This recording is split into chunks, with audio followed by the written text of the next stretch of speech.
It's 6 o'clock in London, it's 1 p.m. in New York, it's 1 a.m. in Hong Kong, 3 a.m. in Sydney, 10 a.m. in San Francisco, and 10:30 at night in Mumbai. Greetings, good morning, good afternoon, and good evening, depending on where you are in the world. My name is Patrick L. Young. The IPO-VID Livestream Series 20, Episode 6 starts here. And welcome to episode 120, ladies and gentlemen.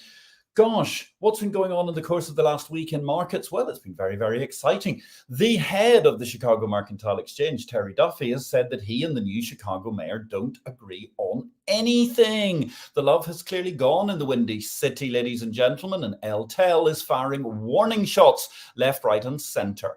Quite understandable too. His property leases for CME Group are all ending in 2025 across the board, leaving the what was once called Chicago Mercantile Exchange in pole position to vault towards an anti-crime pro-business metropolis state, or to encourage some form of government outbreak amongst the doctrinaire spendthrift lunatics who masquerade as city and state governments in Chicago and Illinois respectively. Meanwhile, over in Africa, there are moves to try and push the Ethiopian Commodity Exchange, ECX, into a merger with the East African Commodity Exchange, EAX. I'm not entirely convinced that we improve markets this way. Surely the local price is key, and a vast regional price is just a freight arbitrage, which will leave some very, very frustrated. However, before we get to that, we will be introducing our guest in a few moments, and I'm sure he's going to have a much, much better perspective than me because he's an expert in the field. Meanwhile, over at ASX, the RBA has marked their report card, and it looks quite dismal, ladies and gentlemen, not encouraging at all. Wow. Meanwhile, look out for it tomorrow in Exchange Invest and BitCarnage, our Substack devoted to crypto markets. We have a very, very interesting position. I believe we may have reached a crypto extinction level event. More in tomorrow's newsletter for subscribers. If you're not a subscriber, go to exchangeinvest.com and sign up. Today, ladies and gentlemen, we are discussing commodities markets. We're on the road with Gravelet-Blondin. The agricultural derivatives market in South Africa grew from nothing to a world market trading futures and options contracts and grains in the space of 5 years. A system of warehouse receipts was developed for delivery in the market, and traded volumes increased from a total of 3,343 contracts in 1996 to 1,969,346 contracts by 2002, just 6 years later. This week's IPO video is talking to the man who went on the road to make that growth happen. Rod Gravelet-Blondin has a lifetime of experience in agricultural economics, having been agricultural councillor at the South African mission to the United Nations in Geneva, Switzerland, responsible for South African representation at what was then the GATT, now better known as the WTO. Subsequently, he was agricultural councillor at the South African mission to the European Union in Brussels in Belgium, responsible for agricultural relations between South Africa and the European Union. Thereafter, and that's a huge amount of our discussion today, Rod made a significant and magnificent, it has to be said, career quantum leap, becoming the marketing and product guru of the South African Futures Exchange, SAFEX, in 1995, where his legendary road trips built a market across the vast geography of South Africa. Rod, welcome. It's lovely to see you. Where in the world are you today? Well, not far from where I started. I am in Pretoria, and fortunately not in the dark, although we are scheduled to go into the dark in about 1 hour's time. I am one of the few who have an inverter, so I can escape the darkness and at least watch the cricket. But that's where I am in Pretoria, one of the capitals of South Africa, and about 40, 45, 50 kilometers north of Johannesburg, where it all happened. And I commuted for 20 years. And thank goodness I don't commute anymore. I'm retired, and I am happy to be in Pretoria, where I am tonight and where you find me. Pretoria, what a lovely place, Rod. But it is really such a shame what we've seen over the course of, well, when I was first visiting South Africa and you were going such great guns with Safex at the start of this century, I have to say, such a magnificent country. I'm so sorry that the last 2 decades haven't been more of an upward tilt in growth for all, whereas it seems to have become rather becalmed, which is such a tragedy. Sure. That is a topic that we could. So tell me, Rod, how did you manage to get into this whole wonderful world of agriculture? Well, I guess it all started because although I had illusions of going into law or commercial law, I discovered that one of the easiest subjects in the final year of university happened to be agricultural economics, which took my fancy, and I ended up at the Department of Agriculture in South Africa. And a few years later, I think because I am basically of British origin and speak English, I was asked to go overseas, as you mentioned in your introduction, to Brussels and to Geneva and serve as attaché and counselor in that space. That's really my introduction to agriculture and where I was really doing marketing and I suppose representation for South African agriculture. Yes, it's quite interesting. I mean, a lot of people don't understand the way that all of the different nations work in different ways. But as I recall, Brazil, they ran their European Union agriculture actually out of Dublin, and every different nation in the European Union had some sort of a speciality. And there's a huge amount of work that has to be done there, if nothing else, to stop the European Union from going all super protectionist over everybody and causing all sorts of problems, which is obviously a huge issue for a very heavily agricultural-based economy such as South Africa. Yeah, it had its interesting times negotiating apple quotas when the European Union was trying to force what they called CA apples, controlled atmosphere, apples down the Europeans' throats, and then the 5 Southern Hemisphere countries with their fresh apples had to negotiate a quota. In those days, we were all friends when it came to the global quota of all 5, but it was a real humdinger to try and sort out amongst ourselves who was going to get what part of that quota. And of course, the appellation and the naming of wines and cheeses was another interesting aspect. But yeah, it's had its interesting parts. Towards the end, I was in Europe from 1980 to 1990, rather pariah years for South Africa, and sometimes it was a difficult period, but a good period to learn and still have many wonderful friends in Europe. Well, I mean, a very dynamic time for Europe, a very dynamic time for South Africa, but then you went back to South Africa. And actually, in many ways, that was when the really exciting period, in my mind, began for agriculture, because obviously the new South Africa simply couldn't afford to operate under the previous regime. And I don't mean under apartheid, I mean under the financing of agriculture. Sure. I came back to South Africa in 1990, spent 4 or 5 years helping with the transition in agriculture with the new government coming into power, and doing a lot of international negotiations with them, holding their hands, as it were. And then, as you say, the whole landscape of agriculture changed, moving from a whole system of boards. I think South Africa was probably the number 1 country with control boards, related to be known as marketing boards. We had boards for literally every product, from bananas to cheese, and of course the large grain boards.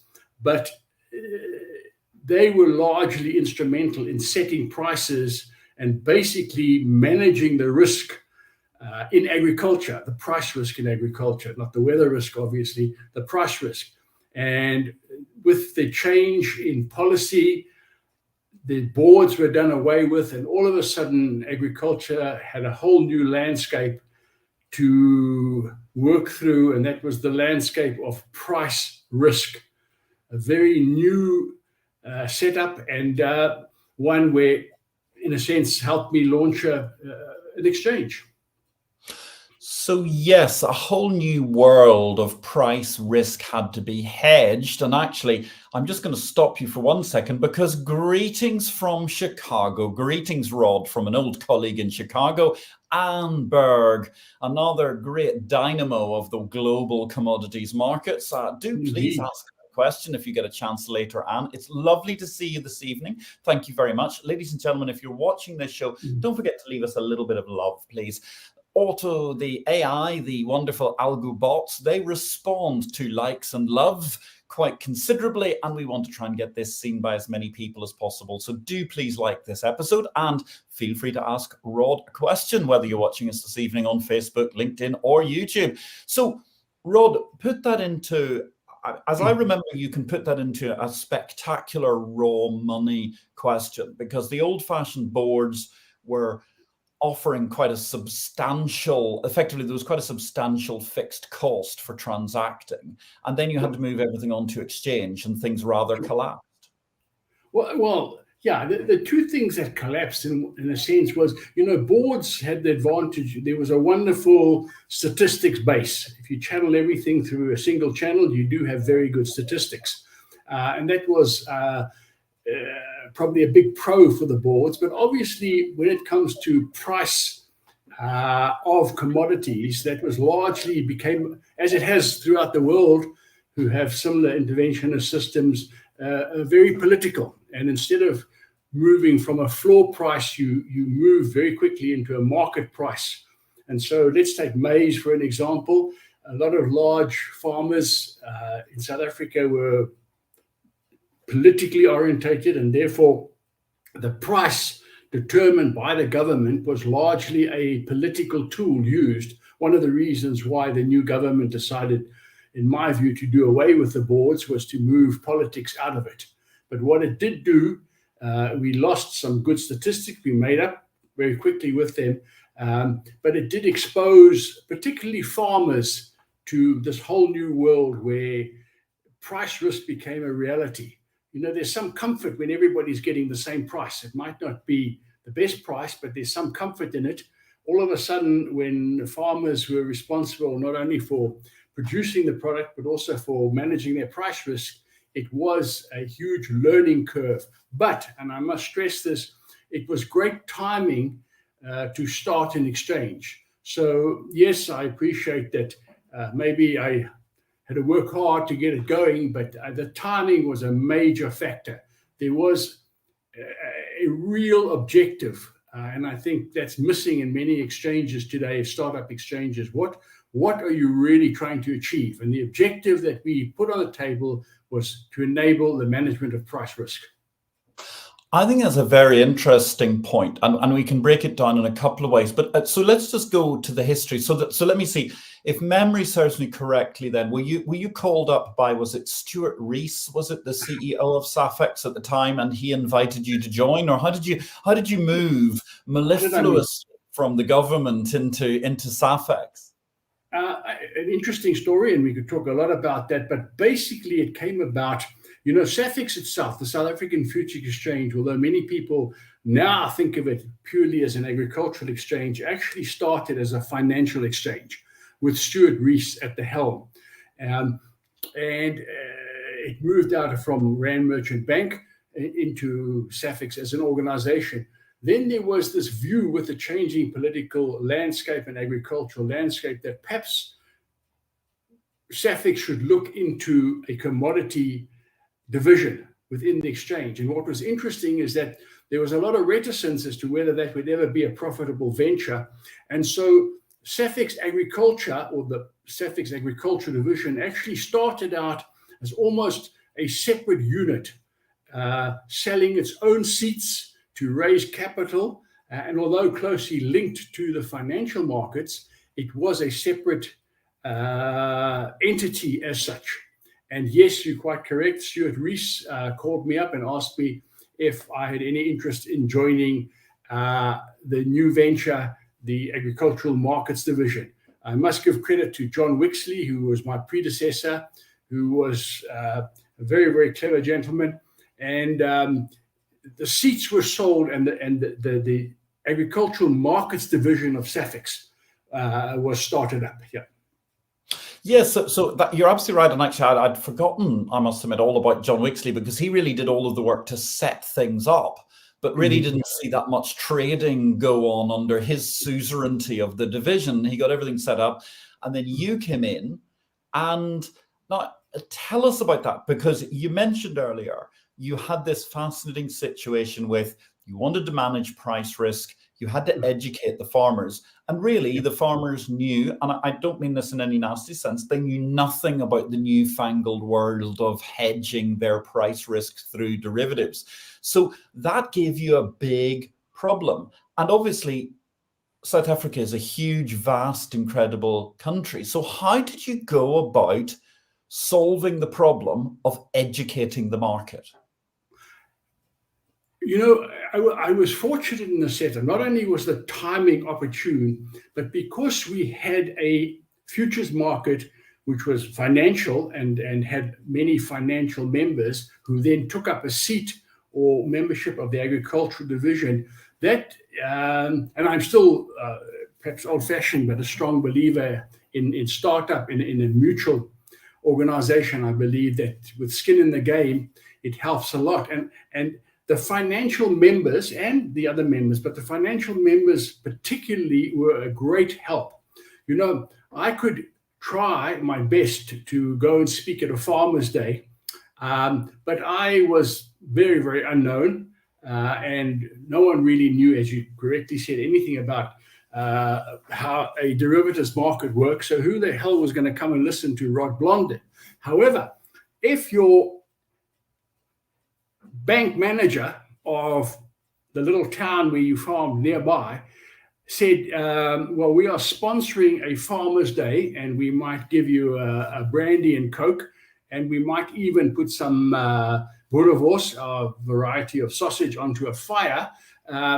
We want to discuss financial issues, and guess what? Rod Blondin is going to come and talk to us and explain to us. So that was a very, very important vehicle that was at my disposal to go. And I say this with all honesty, I went with this whole idea that I would travel anywhere, anytime, to go and speak to farmers.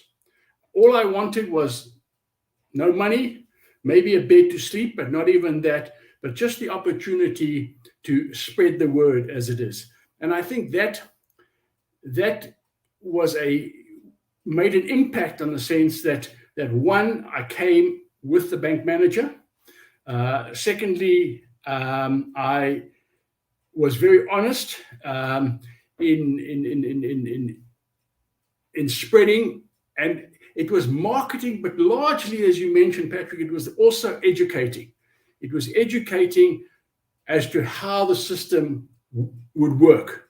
And once you targeted one or two large farmers, perhaps the more progressive farmers in the area, who understood the concept, that was where the breakthrough came.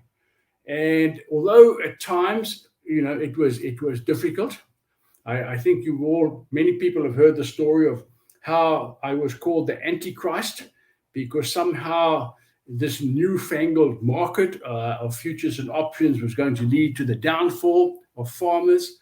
I remember a farmer coming up to me once at a show and telling me that my name would be on the gravestones of thousands of farmers in South Africa.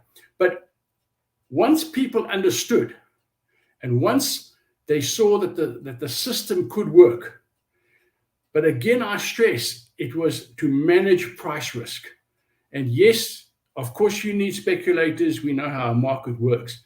But the farmer needed a mechanism to manage his price risk, and he needed to understand it. And that, I think, was a major step forward, having that environment in which to work and being willing to make use of it. And it came with an incredible change in the financial dynamics, if I remember correctly. I mean, I'm going to try and quote you back, but you're going to correct me, I'm sure.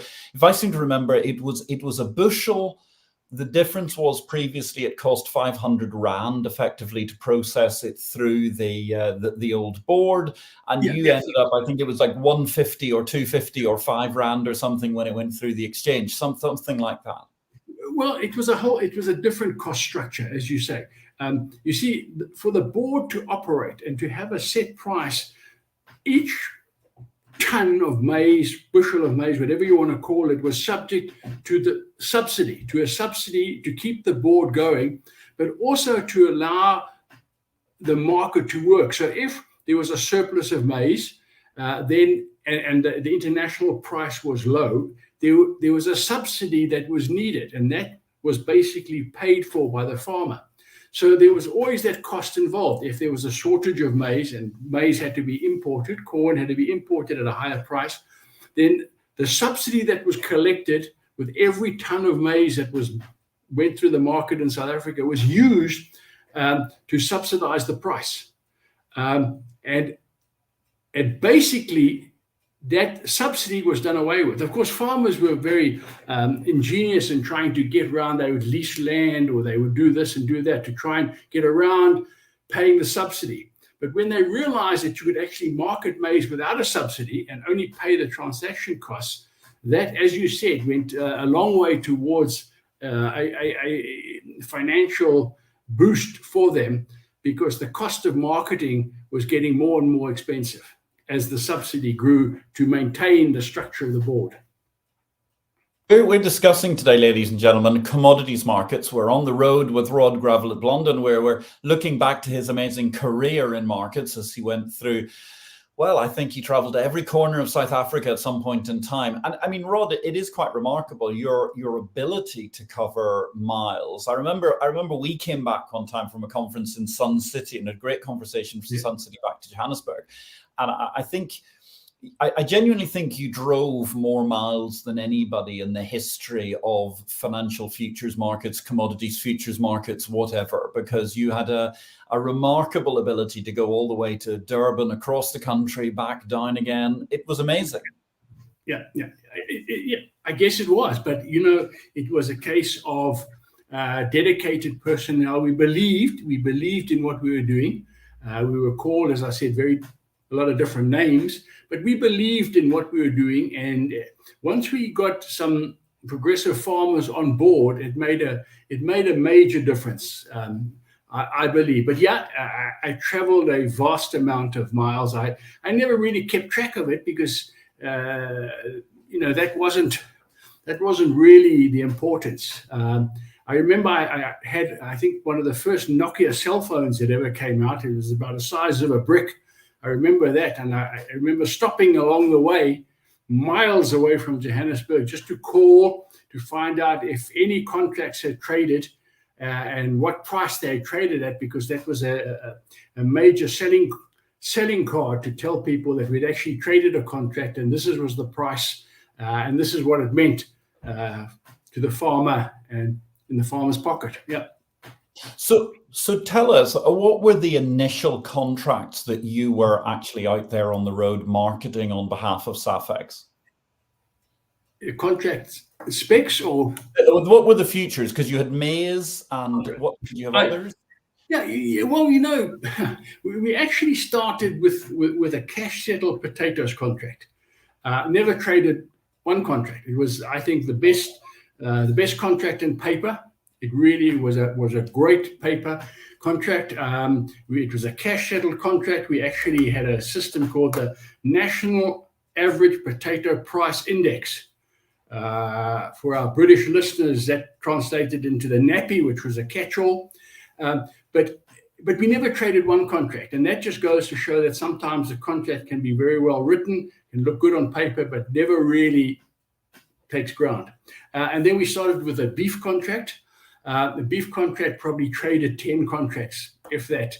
There was also cash settled, but the price that we were using to settle against was being manipulated in the cash market, so it lost credibility. And so that puts me on to the fact that we went on to maize, which was a physically delivered contract, and the whole aspect of credibility. I can't stress credibility enough. For a startup exchange, when you're working with farmers who know the land, who work hard, who work up a sweat, you have to maintain credibility.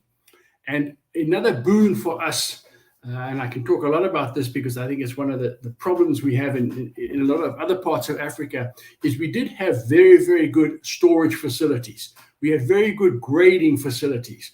And so we had a system of what were initially cooperatives, which turned into agricultural businesses. And so that was a major, I think, plus factor for us to have the storage to provide the credibility into the maize market. And because maize was so important, that was really the contract that took hold. It was a futures contract in maize at 100 tons. And then, I want to say the rest is history, but we did go into sunflowers and wheat and international contracts. But it was the maize contract based, I think, largely on the need for price risk, the fact that we had financial members in the market, we had good storage facilities, good grading facilities, a dedicated bunch of people who would go the extra mile to emphasize and to explain what the market was all about. And that, I think, was the basis and the foundation of the success that we enjoyed. So it's very interesting. You talk about the credibility of the market, the element of trust, which I think everybody appreciates is vitally important.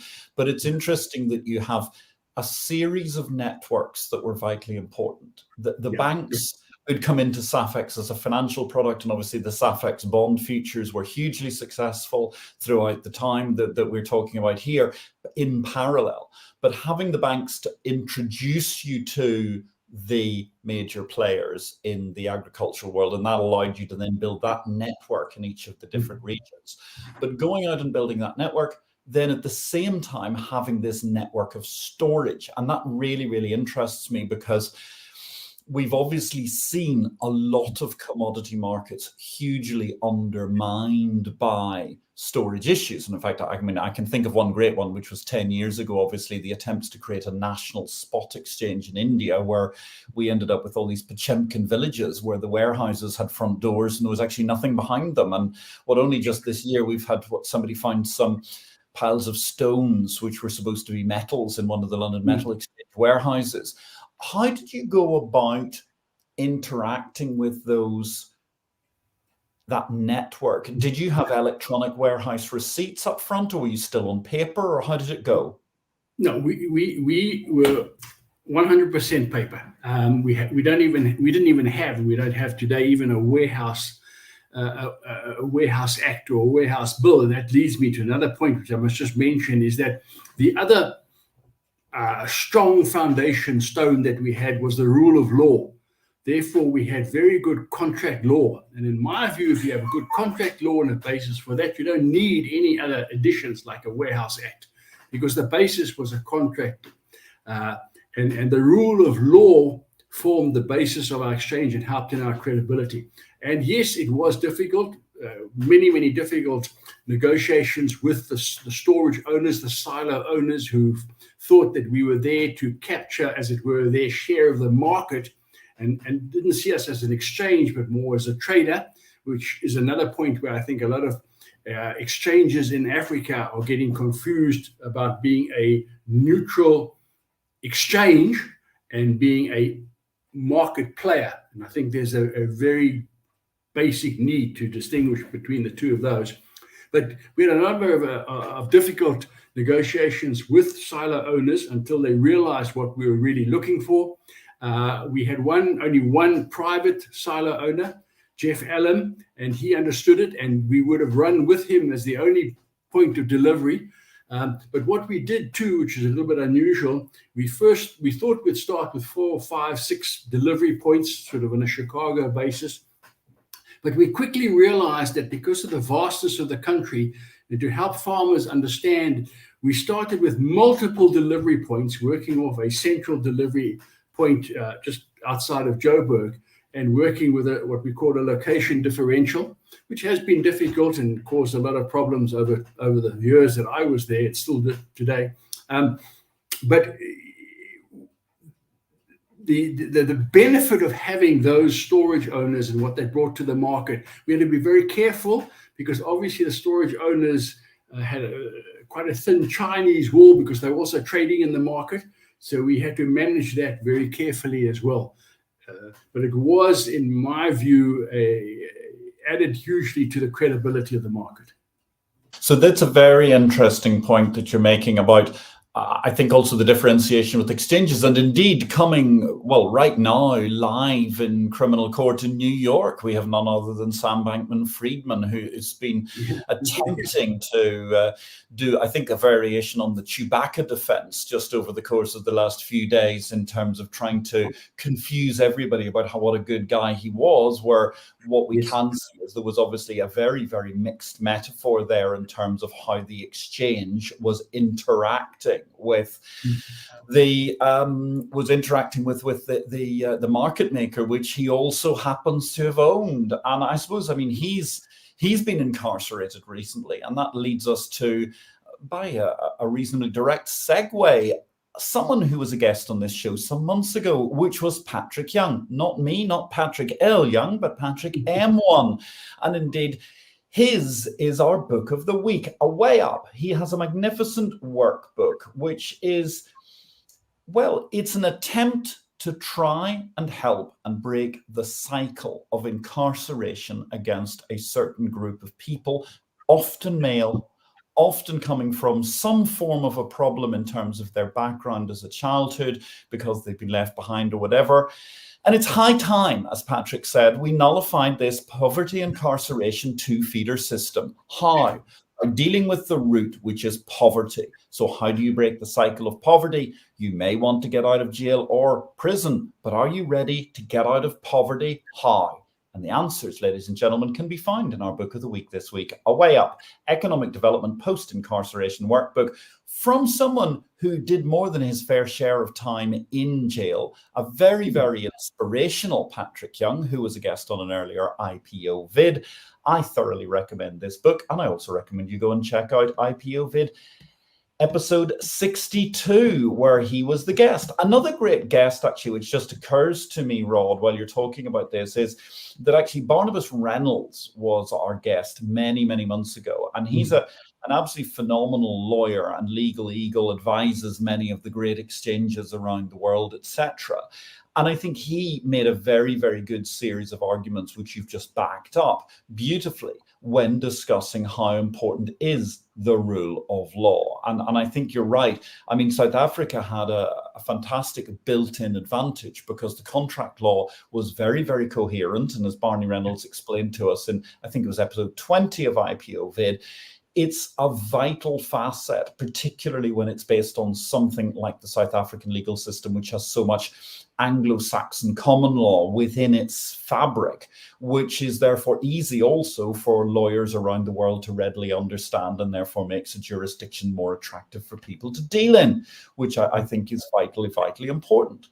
So, Rod, you were building this market, and I think, we've got a great question, actually. Anne Berg, thank you so much, Anne, for your question. It's lovely to see you. More importantly, we're looking forward to seeing you as a guest in a few weeks' time. So, Rod, if you don't like this question, you can get your own back then by asking Anne a difficult question at that stage.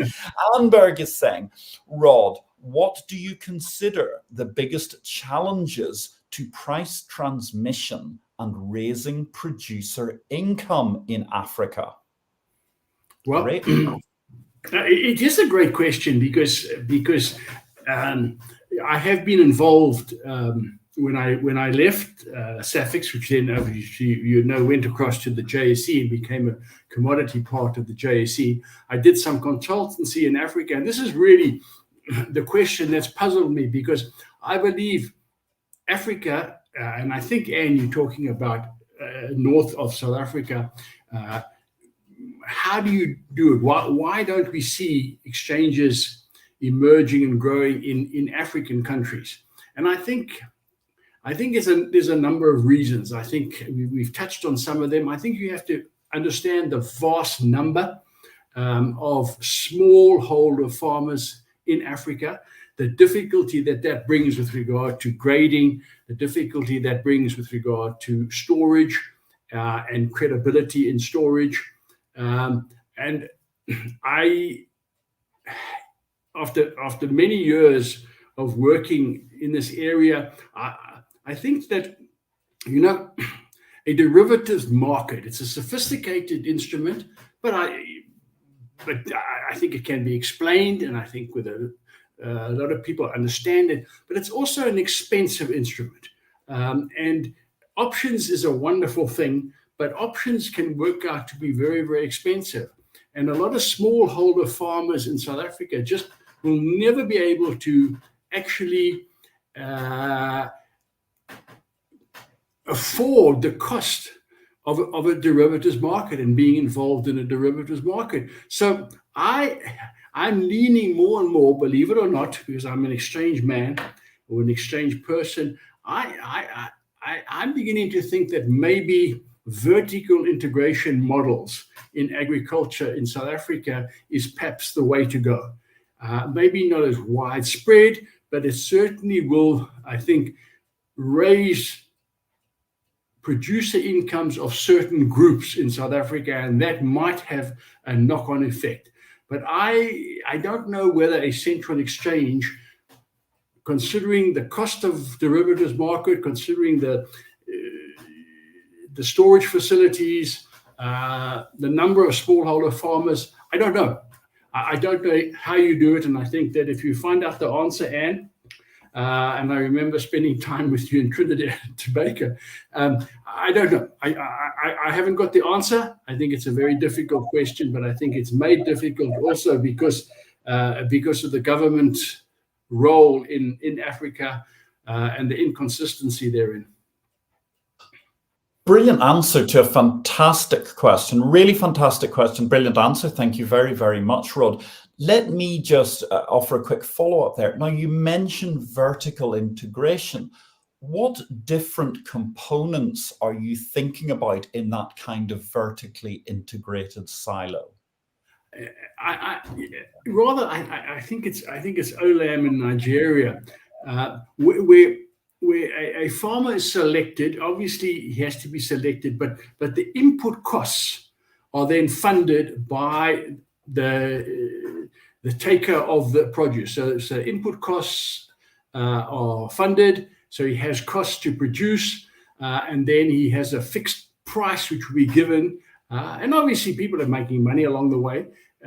But at least for that small group, there is a input cost being financed. There is a price risk taken out of the market. There's a price that he's given, and a market that's already provided. And I think those are the components that perhaps are better served in a vertical integration model. Interesting. And in fact, very interesting. Anne has offered a follow-up as well. She says, you refer to a market aggregator. Do you mean like a cooperative, she asks? Yeah, it could be. It could well be a cooperative. But there seems to be, in my experience, a lot of distrust. And I think there's, credibility problems. In an opaque market, there's a lot of money to be made. And there's a lot of vested interests in many countries in Africa. Now, we started in South Africa, as we've been discussing for the last 30 minutes, with a clean sheet. We came out of a system where there were control boards, and the control boards disappeared, and all of a sudden, there was a problem to be addressed. The objective was, how do you manage price risk? And so we got in at the ground floor, so to speak, and I think that helped a lot. In many countries in Africa, there are large trading groups that are, I think, making a lot of money out of the opaqueness of the market. Yes, opacity is definitely the friend of so many commodities trading groups right around the world, isn't it? It's quite incredible.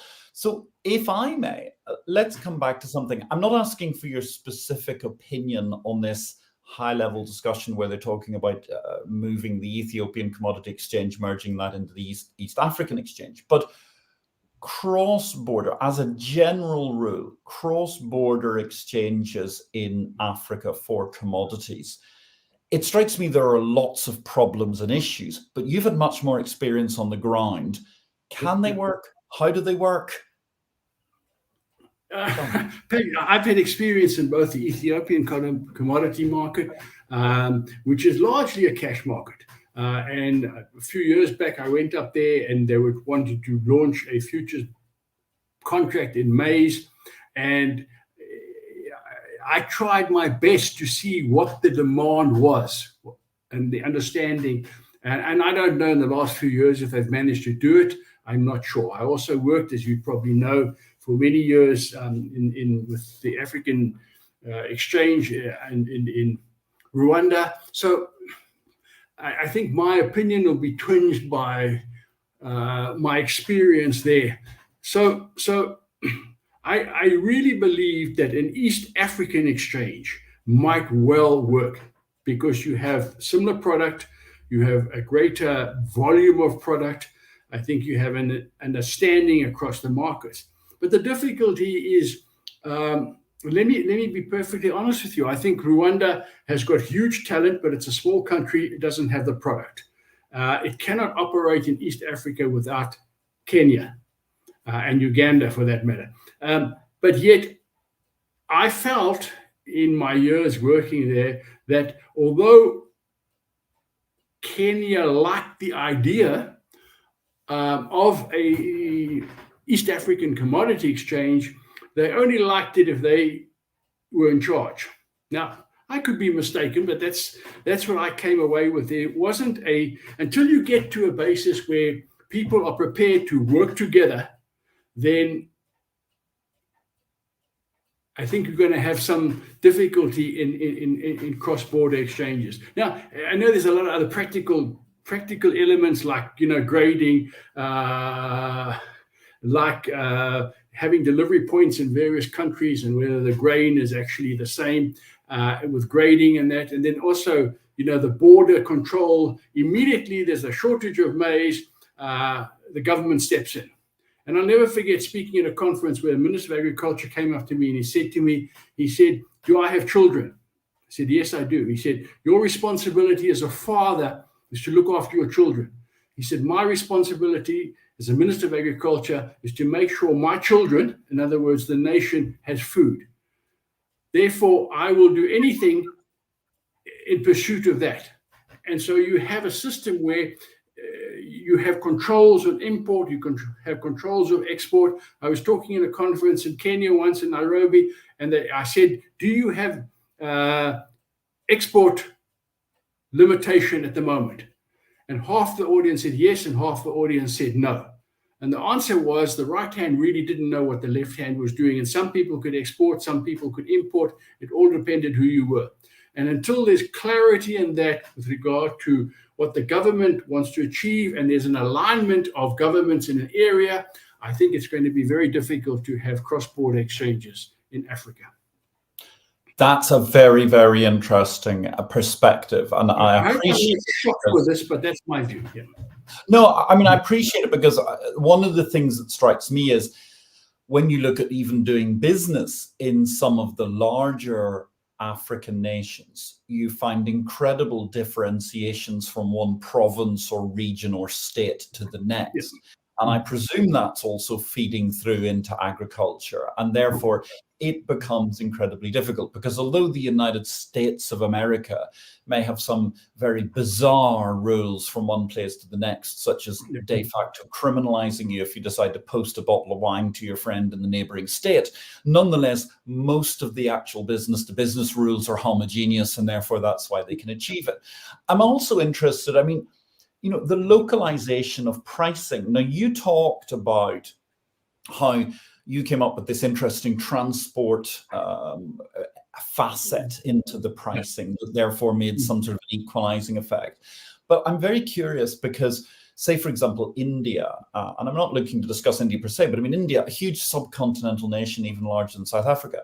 And it strikes me their regulators always have this obsession about getting one national price. And I just cannot in my head understand how you can have the same price in Kerala as you can have in the mountains in the northeastern corner.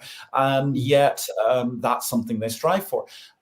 It seems to me that you're always going to end up with some degree of range of pricing, even on the same quality product, simply because it's could be 1,000 miles inland, or it could be right bang next door to a massive container port where it can be sent around the world.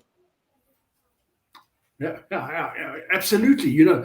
If you go back in South African history and you had the maize board set the price. It was a pan-geographic price. It was the price for maize produced anywhere in South Africa, which doesn't make any economic sense.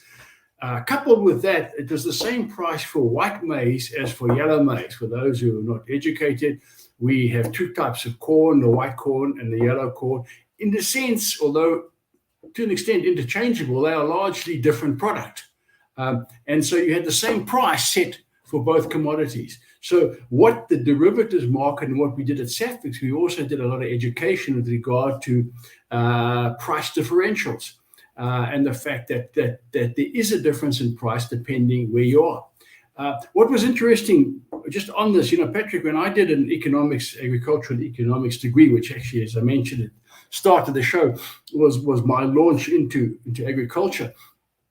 I think that the discussion on the setting of the maize price in South Africa was about a 10-minute part of one session, at university. Now you have a whole course on futures markets and the maize price and how the maize price is set. And I think that, I don't believe setting up an exchange or Safex was such a major contribution. I was helped along with some good people like Chris Sturgis. I had the right means on which to work. I had a motor car that could get me around.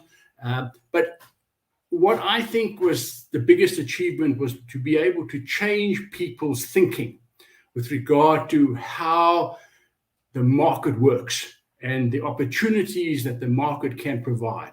I think that is great. And when I hear of universities running courses on how the maize price is determined, I think that I get a little bit of warmth in my heart from that.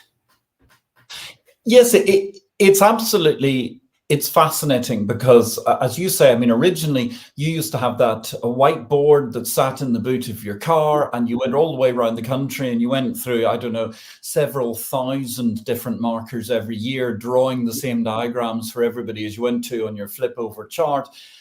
And you look at how much more sophisticated things have come, and certainly how even when you look at retail channels on YouTube nowadays, some of them are absolute hucksters, but there are a great many people who are finding their niche, educating people in a coherent fashion about derivatives. And that's certainly something that's been an enormous change since you and I were remotely on the road 25 years ago, or the better part of 25 years ago. You mentioned, of course, Chris Sturgis. Chris Sturgis has also been a guest on IPO-VID, ladies and gentlemen. If you remember, that episode is a great watch. He's a little bit further to the south of you these days, I do believe, closer to the coast, but it was a really, really great discussion. So Rod, you mentioned your experience in running around other nations within Africa and so on. One of the things I find very frustrating is that, particularly when I'm going out talking to people, a lot of people go, well, haven't all the exchanges that we ever need been built? And aren't they all being bought by, the Intercontinental Exchange or one of these massive international global players in tier one of Young's pyramid, whether it be ICE, the CME, or whatever? I firmly believe there are huge numbers of opportunities for small and niche exchanges still to be built out there. And I'm curious what your thinking is, given the fact that you're in the midst of this amazing breadbasket developing continent of Africa. Patrick, I agree with you. I don't think you're looking at major exchanges. I think you're looking at small niche exchanges. I think too much emphasis is placed these days. And remember, I guess I'm past my sell-by date, but there's too much concentration on turnover, making money. This idea that an exchange can make a lot of money. The success of an exchange is determined not by how much money they make, but whether they are serving the interests of the participants, primarily managing price risk. And I think that there will always be a need to manage price risk in smaller commodities, in places, in niche markets. If you have credibility, then I do believe there's roles for well-run smaller markets in commodities. You are a man absolutely after my own heart. It's one of the biggest arguments that I see these days. I think that the issue is that people have become obsessed with the idea, whether it's a cash market or a derivatives market, that they have to be what I call super liquid. They have to be trading every nanosecond and doing 50,000 contracts a day. Whereas if they can manage to transfer risk and trade 10 contracts a day or even 10 contracts a week on a relatively short-term basis, it actually does not matter. And there's a way to build, I would agree, not the world's most profitable structures, because those are the things that trade day in, day out. But you can build something that actually will support an ecosystem and at the same time can be a reasonable business. So it's great to hear, Rod. I mean, I'm really, really encouraged, because I think that's something, it's a message people have to understand, that actually the pyramid of exchanges, Young's pyramid of exchanges, it has been concentrating up top, but actually we're seeing the base of that exchange pyramid expanding at all points in time. And that's something that a lot of people don't readily understand, particularly if they're reading just the financial newspapers, which are only interested in perhaps the top 7 or 8 names. So, I mean, Rod, look, it's been an absolutely marvelous conversation. I have this terrible fear that if we carry on, we'll go on for about another 3 weeks without any difficulty whatsoever.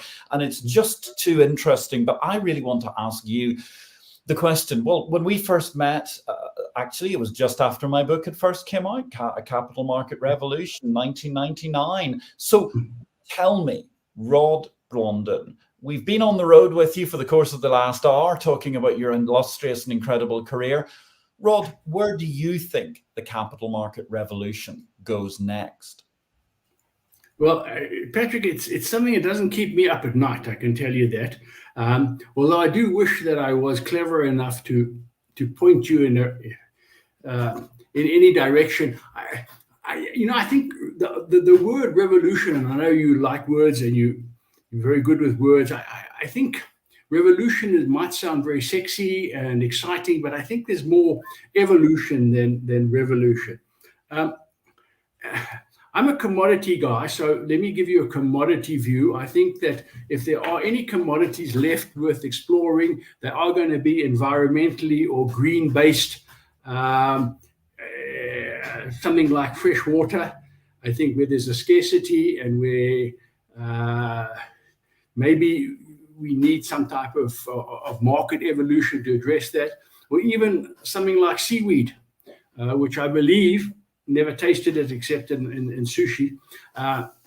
Maybe that's a commodity of the future, but something environmentally. But I think my fear lies more, I don't think the markets in any way are going to be able to escape AI. Now, when I was growing up, AI stood for artificial insemination, but I know now that it stands for artificial intelligence. And I think that artificial intelligence is going to make or have some type of impact on the capital market. And I hope it's a positive impact and not a negative impact. That's a fascinating angle altogether. And from one AI, which was vitally important during the course of the 60s and the 70s, particularly in the markets for beef, etc., to another kind of AI that has become vitally important into the modern day. I want to say thank you very, very much, Rod Blondin. I'd love to actually have you come back at some stage and we can talk a little bit more about some of these fascinating commodity topics, because you break it down so beautifully. And that's why I was really keen to have you on the show, Rod, even though you're not so active day in, day out in the field, but you've always been a man who spoke his mind, and you've always been great at breaking things down and explaining very, very elegantly. Thank you very much for being part of the show. Next week, ladies and gentlemen, we're going to have guest John Ensley. John Ensley is going to be discussing how to bank on yourself. Completely different topic altogether. We're looking at the whole art of how people can manage to better manage their finances with someone who's been a leading figure in trying to rethink how you can adopt an alternative strategy towards investment with your personal finances in the USA, something I think will be of interest to everybody amongst our community. Let me just say finally, thank you very, very much to Fernando, Janella, Jamil, our production team today. A huge thanks to Anne Berg for that brilliant question altogether, which we really, really appreciated. Also, I really appreciated all of your lovely messages during the course of the week. I had a lovely weekend, thank you very much, shouting at the traffic in Malta, or as it's known, commentating on the Mdina Grand Prix historic car races. It was quite magnificent.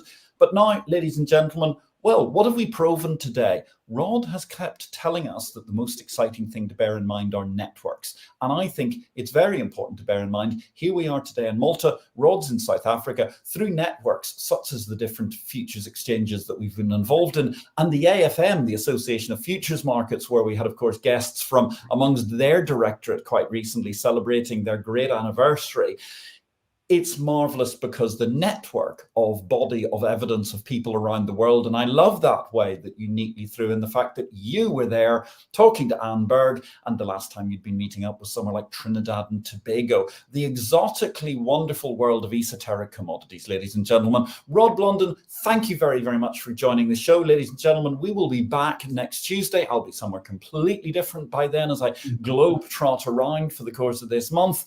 My name is Patrick L. Young. I want to say thank you very much for watching IPO-VID. Don't forget to catch Exchange Invest. And in fact, tomorrow we've got that fascinating discussion. Is this the touch paper under crypto version 1.0? I think it might be. More to be unveiled in BitCarnage tomorrow. My name is Patrick L. Young. Have a great week in life and markets. See you next week.